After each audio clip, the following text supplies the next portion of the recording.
BSDMKP menyusun satu program prioritas yang kita sebut dengan nama Smart Fisheries Village. Smart Fisheries Village tersebut kita bagi menjadi dua. Yang pertama adalah Smart Fisheries Village berbasis UPT atau unit pelayanan teknis, dan juga ada Smart Fisheries Village yang berbasis pada desa. Nah, kenapa kita membuat dua tipe Smart Fisheries Village tersebut? Dalam artian, kalau Smart Fisheries Village UPT itu justifikasi di belakangnya itu adalah kita ingin pertama mengoptimalisasikan pemanfaatan aset yang dimiliki oleh seluruh UPT di bawah BRSDMKP. Karena aset-aset tersebut yang saya lihat selama ini masih belum optimal pemanfaatannya. Oleh sebab itu kita ingin mengoptimalkan pemanfaatan aset melalui program Smart Fisheries Village tersebut. Terdapat sekitar 102 hektar luasan lahan untuk perikanan budidaya yang ada di catatan barang milik negara balai kita ini.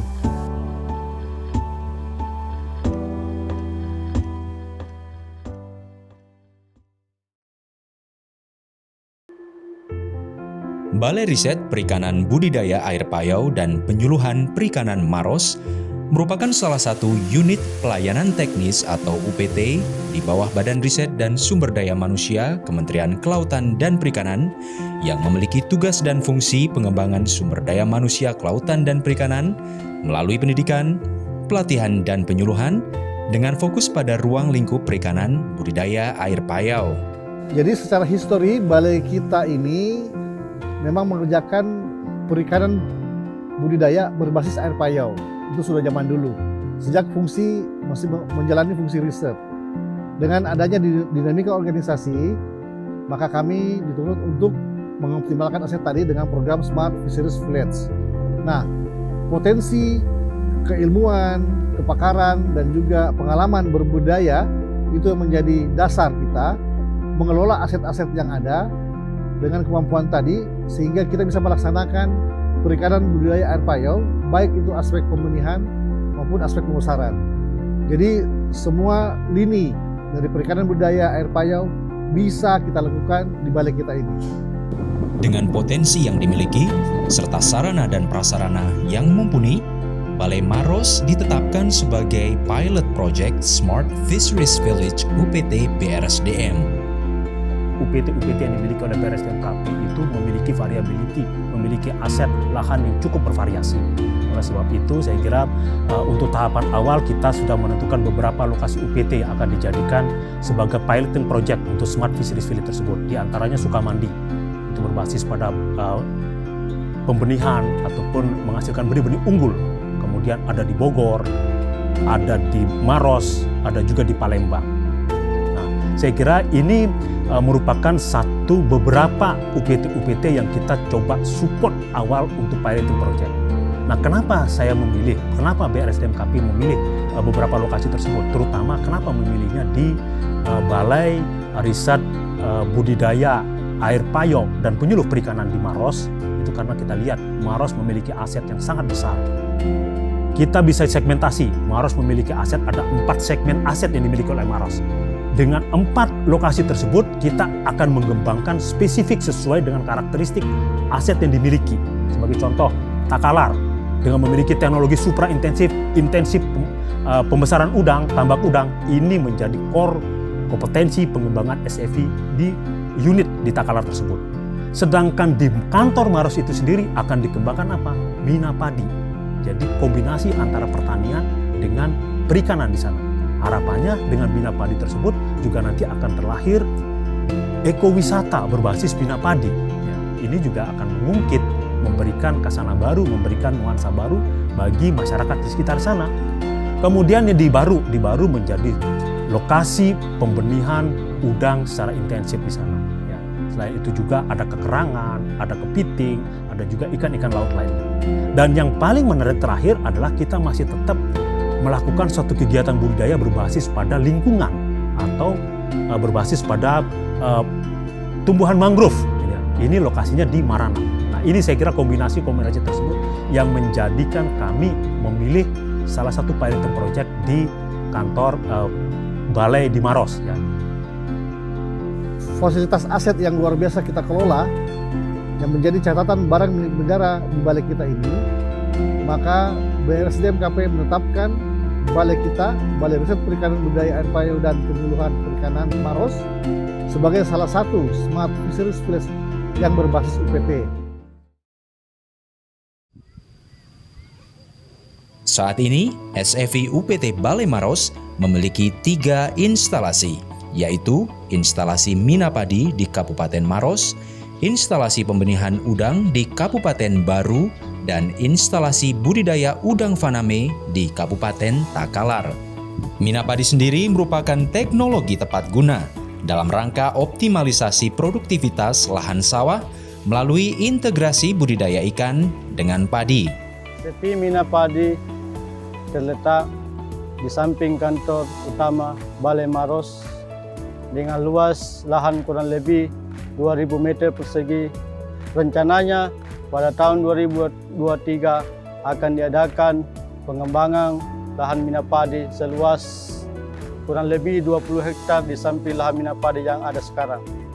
Komoditas yang dipelihara atau ditanam di lahan ini yaitu padi, ikan nila, jagung, dan cabai. Jika panen, insya Allah produksi padi yang dihasilkan kurang lebih 350 kilo padi, 280 kilo ikan, 40 kilo jagung, dan 5 kilo cabai dengan nilai rupiah 9,7 juta. Kegiatan yang lain di SFV Mina Padi yaitu pertanian yang terintegrasikan dengan edwisata, pembuatan pakan mandiri, hidroponik, auto, sirkulasi, kolam nila bioflok, dan monitoring kualitas air lain. Pada kegiatan budidaya nila bioflok, kami bermitra dengan Aquapar selaku menyediakan kolam terpal sebanyak 2 unit. Bersama Aquapar juga kami melakukan kegiatan yang mendukung komunitas sosial berupa pembuatan kolam nila terpal di Panti Asuhan Al-Qadri Kabupaten Maros. Untuk mengoptimalkan lahan yang ada, instalasi Mina Padi SFV Balai Maros tidak hanya memiliki komoditas ikan nila, melainkan juga memiliki komoditas ikan lele yang dibudidayakan dengan sistem budik damber oleh Penyuluh Perikanan Kabupaten Maros. Kegiatan budik damber ini, budidaya ikan dalam ember, adalah kegiatan yang diintegrasikan dengan kegiatan lainnya, khususnya dengan pertanian. Sebenarnya kegiatan ini adalah ditujukan untuk pemanfaatan lahan. Biasanya kegiatan di tingkat lapangan, masyarakat mempunyai lahan pekarangan. Di lain pihak, pekarangan tersebut ternyata tidak terlalu sempit untuk ditanami. Salah satu upaya untuk mengoptimalkan lahan tersebut yaitu menggunakan budidaya dengan sistem ember, di mana menggunakan ember ini satu sisi bisa mengoptimalkan lahan yang ada, sisi lain kita bisa memanfaatkan hasil. Ada 2 produk untuk bisa kita hasilkan. Pertama adalah ikan, yang kedua adalah sayur. Tujuan lainnya adalah kita bisa mendekatkan masyarakat ke pasar. Karena dengan adanya budidaya damber ini, masyarakat untuk memenuhi kebutuhan sayurnya dan ikannya tidak perlu lagi ke pasar. Cukup memanen sesuai dengan kebutuhan yang diinginkan. Kita selaku penyuluh ada beberapa hal yang perlu kita laksanakan. Yang pertama, kita mengajak para pelaku utama atau masyarakat untuk menyaksikan atau mengunjungi sendiri kegiatan yang ada di sini, sehingga mereka bisa belajar bagaimana melaksanakan kegiatan usaha budidaya Mina Padi, begitu pula dengan usaha budidaya damber. Kemudian selanjutnya, kami selaku penyuluh menjadikan sebagai materi penyuluhan di tingkat lapangan nantinya, sehingga bagi warga yang mempunyai potensi untuk kegiatan Mina Padi maupun budidaya damber, itu kita bisa menyampaikan teknologi Mina Padi maupun budidaya damber di tingkat lapangan. Kemudian kami juga sudah menginventarisasi lokasi atau kelompok yang kemungkinan besar mempunyai potensi untuk pengembangan minyak padi maupun budidaya ber. Begitu pula kita bekerja sama dengan teman-teman penyuluh pertanian untuk pengembangan budidaya minyak padi ini. Karena 3 minggu yang lalu mereka berkunjung juga di sini dalam rangka pengembangan kegiatan pertanian di wilayah binaannya masing-masing. Tentu diintegrasikan dengan ikan, dalam hal ini budidaya minyak padi. Selain itu, pada instalasi minyak padi SCV Balai Maros juga terdapat budidaya ikan nila dengan sistem bioflok. Salah satu pengembangannya di masyarakat yaitu berupa pendampingan cara budidaya dan pembuatan pakan mandiri yang merangkul pelaku usaha, diantaranya pemuda milenial dan komunitas sosial.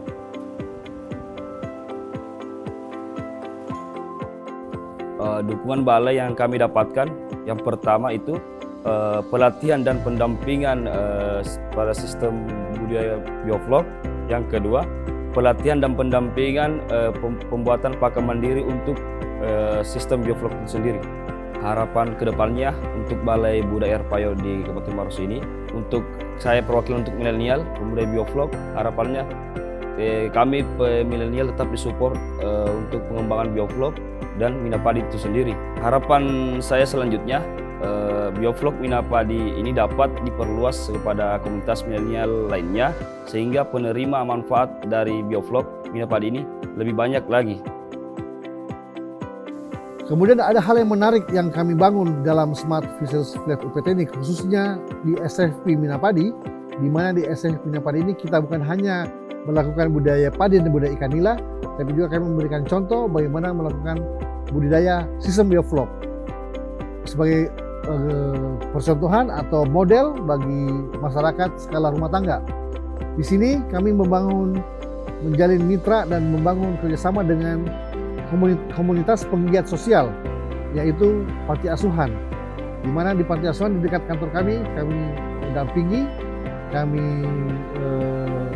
bina untuk berbudidaya ikan nila sistem bioflok.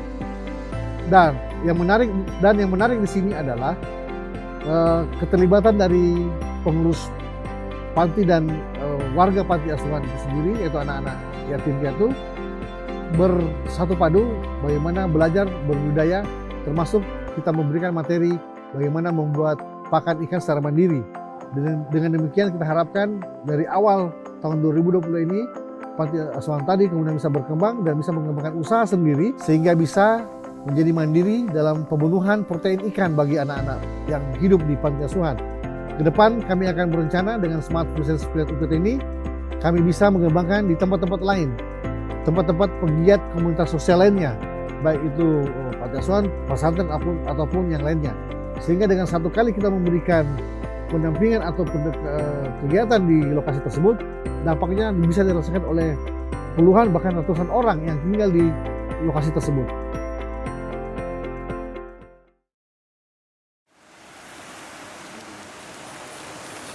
Udang faname juga menjadi salah satu komunitas unggulan Balai Maros.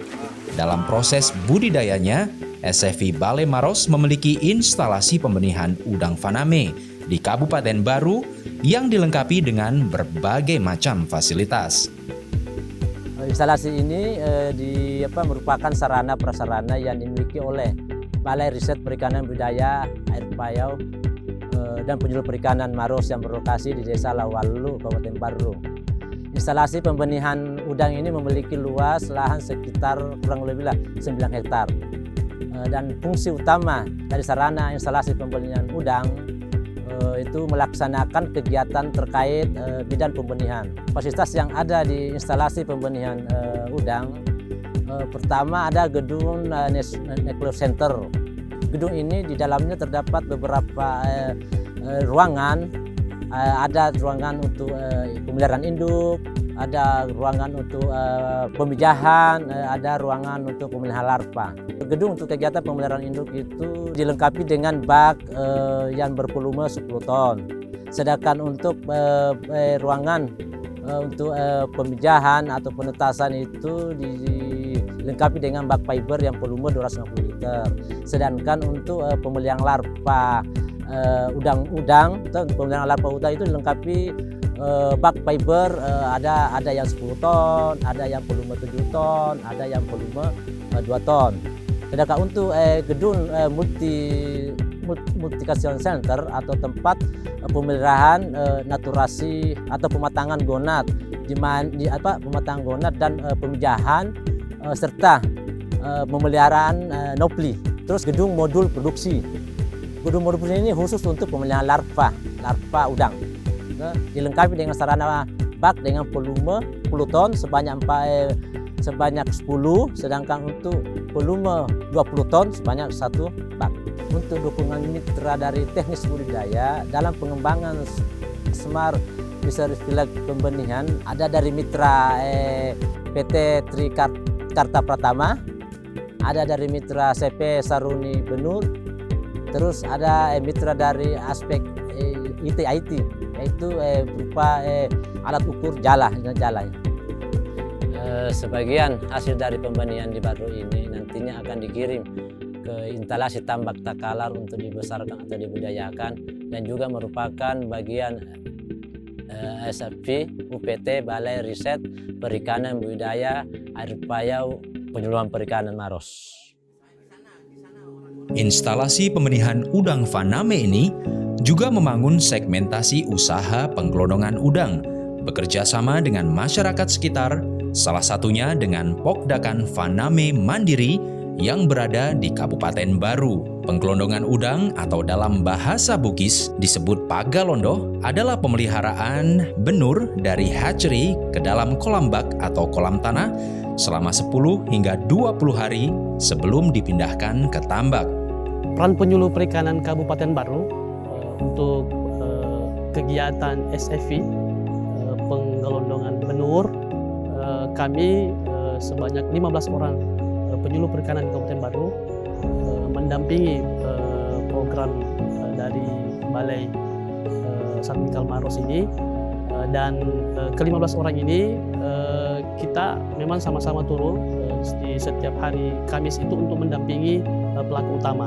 Khusus untuk kegiatan sehari-hari dari pendampingan penggelondongan ini, kami sebagai pendamping di Kecamatan Sopin Raja ini mendampingi pelaku utama setiap hari berupa pengecekan perkembangan dari benur yang digelondong tersebut, ya mulai dari manajemen pakan, kemudian pengukuran kualitas air, dan segi bagaimana manajemen kualitas airnya. Peran balai ke Pagalondo ada dua poin, yaitu menyiapkan media air yang sudah treatment, terus menyediakan benur Faname yang berkualitas F1. Alhamdulillah Maros sekarang ini sudah memfasilitasi kita, karena kita ini ada kendala kemarin mulai dari air, bibit. Nah, ternyata Balai Maros dan penyuluh itu kita ini ada pertemuan kemarin itu. Alhamdulillah mereka mau dampingi kita, pendamping ini mendampingi kita untuk belajar pengelondongan, dan hasilnya sudah kita buktikan sekarang ini karena saya sudah panen. Harapan saya ke depannya mudah-mudahan ini Maros bisa berlanjut terus, karena kita ini memang itu yang kita harapkan sebenarnya, karena kita ini kan petani kecil. Jadi kalau ada bantuan dari pemerintah masuk ke kita, kita bisa petani tambak khususnya Desa Lawalu bisa meningkat, terutama petani-petani kecil ini. Cukup jadi saya lihat ini Maros ini betul-betul alhamdulillah bisa membantu kita. Cuma kedepannya mudah-mudahan bisa terus seperti itu. Dia fasilitasi kita pakan, air. Kami juga sangat berterima kasih kepada Balai Penyuluhan Maros dengan penyuluhnya, dengan adanya pendampingan ini, bahwasanya dengan adanya hal seperti ini bisa meningkatkan penghasilan, kesejahteraan kami, dan ini merupakan satu hal yang baru bagi kami juga. Jadi kami harapkan Balai Satmikal Maros itu terus membantu kami. Harapan kami pelaku-pelaku ini bisa kesejahteraannya lebih naik lagi, bisa lebih diperhatikan. Demikian.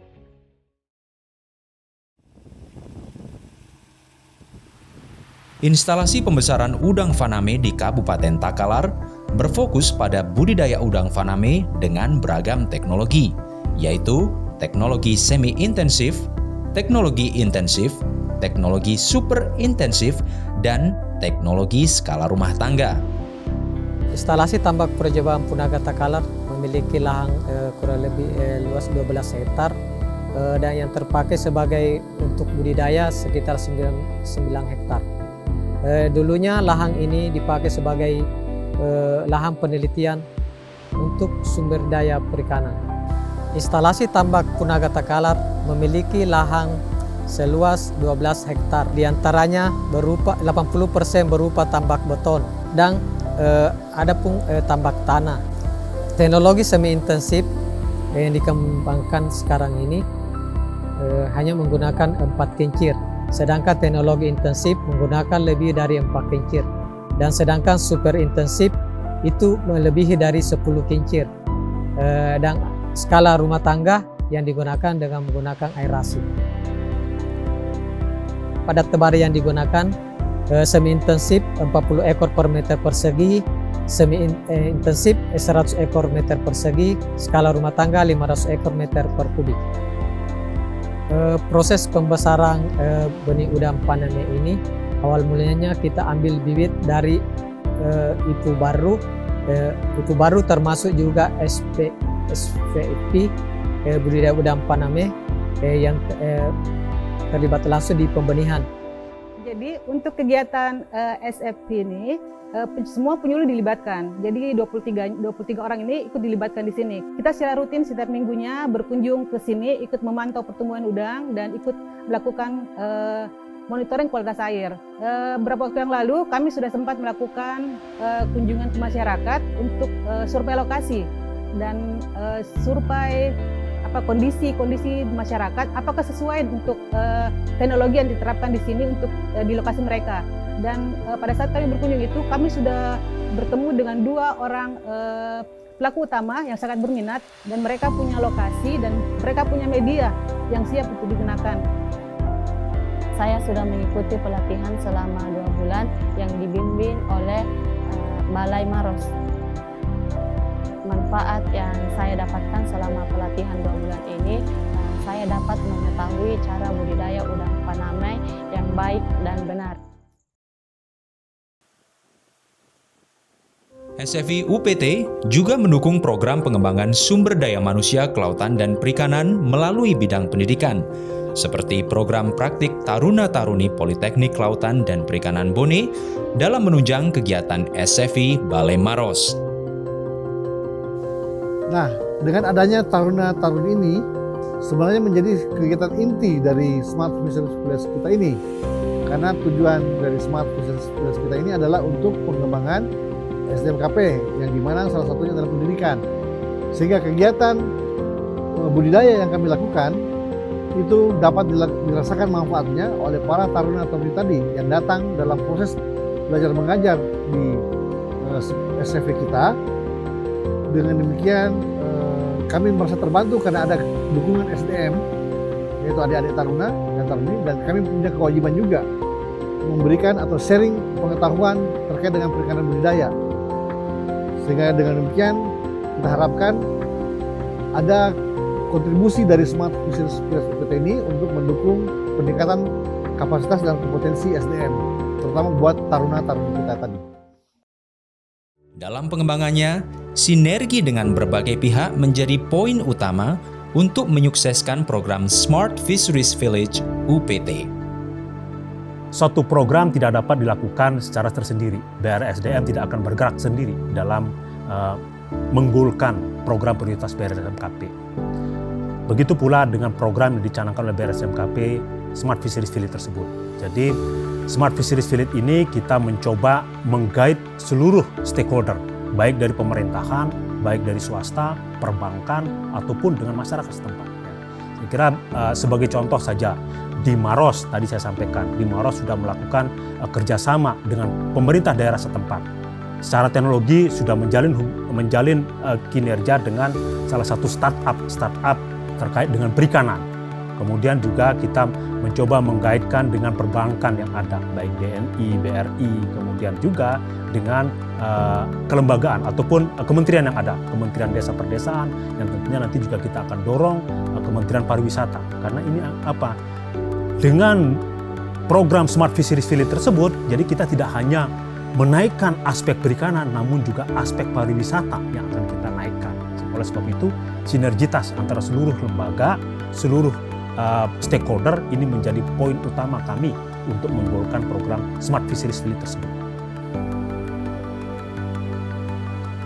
Selain itu, program Smart Fisheries Village (UPT) juga menjadi salah satu sumber percepatan peningkatan PNBP yang nantinya akan mendorong kemandirian UPT. Dengan pemanfaatan aset secara optimal tersebut, tentunya akan mendongkrak pendapatan PNBP. Namun saya perlu sampaikan juga di sini ya, dalam artian Smart Fisheries Village tersebut tidak hanya semata-mata untuk mendapat pemasukan negara berupa PNBP, namun juga saya selalu menyampaikan kepada seluruh jajaran di BRSDMKP bahwa tujuan kita adalah juga mensejahterakan masyarakat, memberikan kontribusi kepada masyarakat terkait dengan inovasi-inovasi yang dimiliki oleh BRSDMKP. Oleh sebab itu, kita juga nanti akan melatih masyarakat tersebut dengan menggunakan produk-produk inovasi yang dimiliki oleh BRSDMKP. Itu pun tidak berbayar, artinya kita bisa memberikan. Itulah CSA, itulah negara hadir untuk masyarakat, untuk mensejahterakan, mengenal inovasi-inovasi yang dihasilkan oleh BRSDMKP. Sehingga proporsional antara pengabdian kepada masyarakat dan pendapatan PNBP harapannya berjalan secara profesional. Dengan dukungan dari kegiatan pembenihan di instalasi di Baru, kegiatan pembesaran budidaya udang semi intensif, intensif dan super intensif di Kabupaten Takalar, dan kegiatan Smart Fisheries Village Minapadi di Kabupaten Maros. 3 kegiatan ini insya Allah akan menyumbang PNBP sebesar 1 miliar yang akan bisa kita setorkan pada masa akhir panen, yaitu sekitar bulan Desember 2022 atau bulan Januari 2023. Dengan harapan adanya regulasi skema penggunaan kembali PNBP secara revolving, itu akan menjadi modal kembali bagi kami untuk melakukan kegiatan-kegiatan budidaya, menunjang kegiatan pelatihan, pengembangan sumber daya manusia, dan juga pendidikan bagi taruna-taruna yang berkarya, berlatih di kantor kami. Harapan yang paling utama adalah tentunya optimalisasi aset itu dapat tercapai secara maksimal gitu ya. Sehingga apa? Dengan optimalisasi aset dimanfaatkan secara maksimal, negara ini akan diuntungkan kalau saya lihat ya. Efektivitas pemanfaatan anggaran akan sangat baik. Karena apa? Semua bisa jadi kalau modelnya KSO, modelnya sewa, negara tidak perlu lagi berpikir terkait dengan biaya perawatan, pemeliharaan. Karena sudah menjadi tugas KSO, menjadi tugas penyewaan tersebut. Kita hanya core kompetensi kita di intinya saja. Gitu. Itu yang pertama terkait dengan pemanfaatan aset. Sehingga bisa efektif dan efisien dalam rangka penghematan pembiayaan dari negara. Yang kedua, negara diuntungkan dengan apa? Adanya pemasukan berupa PNBP. Ya, PNBP ini bisa terus bergulir.